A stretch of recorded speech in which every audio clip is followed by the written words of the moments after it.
Welcome to Pride and Prejudice, Chapter 2.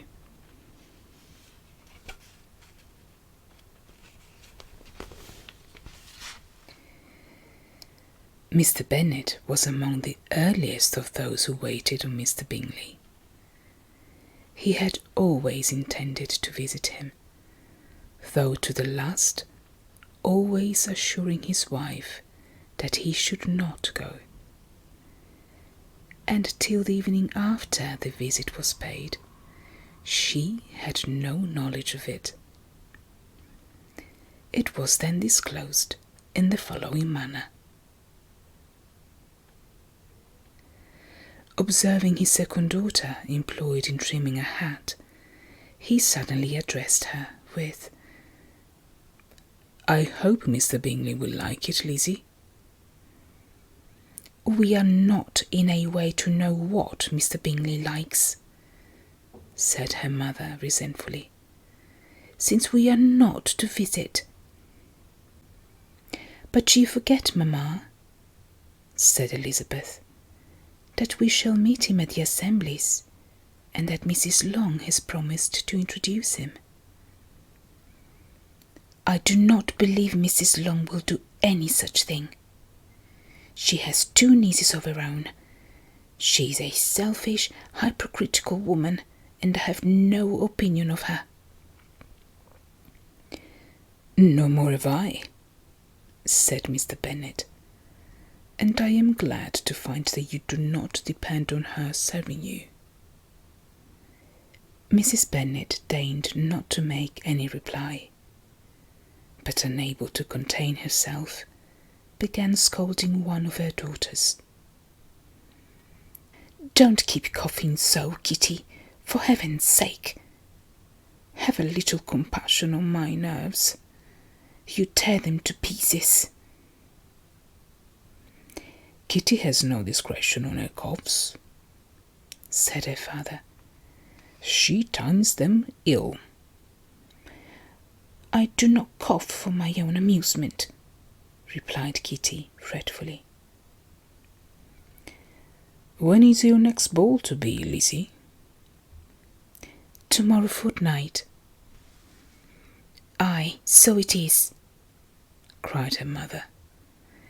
"And Mrs. Long does not come back till the day before, so it will be impossible for her to introduce him, for she will not know him herself."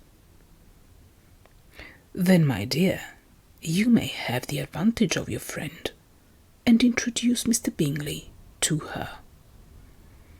"Impossible, Mr. Bennet, impossible, when I am not acquainted with him myself. How can you be so teasing?" "I honour your circumspection. A fortnight's acquaintance is certainly very little. One cannot know what a man really is by the end of a fortnight. But if we do not venture, somebody else will, and after all, Mrs. Long and her nieces must stand their chance, and therefore, as she will think it an act of kindness, if you decline the office, I will take it on myself." The girls stared at their father. Mrs. Bennet said only, "Nonsense, nonsense." "What can be the meaning of that emphatic exclamation?" cried he.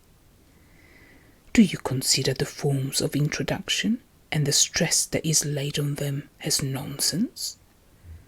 I cannot quite agree with you there. What say you, Mary? For you are a young lady of deep reflection, I know, and read great books and make extracts." Mary wished to say something very sensible, but knew not how. "While Mary is adjusting her ideas," he continued, "let us return to Mr. Bingley." "I am sick of Mr. Bingley," cried his wife. "I am sorry to hear that. But why did not you tell me so before? If I had known as much this morning, I certainly would not have called on him. It is very unlucky. But as I have actually paid the visit, we cannot escape the acquaintance now." The astonishment of the ladies was just what he wished. That of Mrs. Bennet, perhaps, surpassing the rest. Though when the first tumult of joy was over, she began to declare that it was what she had expected all the while. "How good it was in you, my dear Mr. Bennet! But I knew I should persuade you at last. I was sure you loved your girls too well to neglect such an acquaintance. Well, how pleased I am! And it is such a good joke, too, that you should have gone this morning and never said a word about it till now."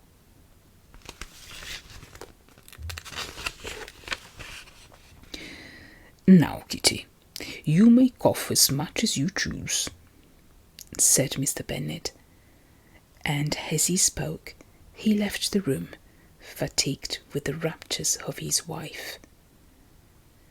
"What an excellent father you have, girls," said she, when the door was shut.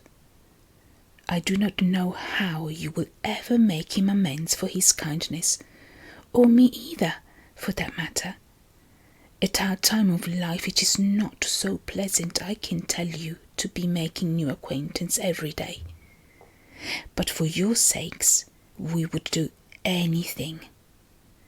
Lydia, my love, though you are the youngest, I dare say Mr. Bingley will dance with you at the next ball." "Oh," said Lydia stoutly, "I am not afraid, for though I am the youngest, I am the tallest."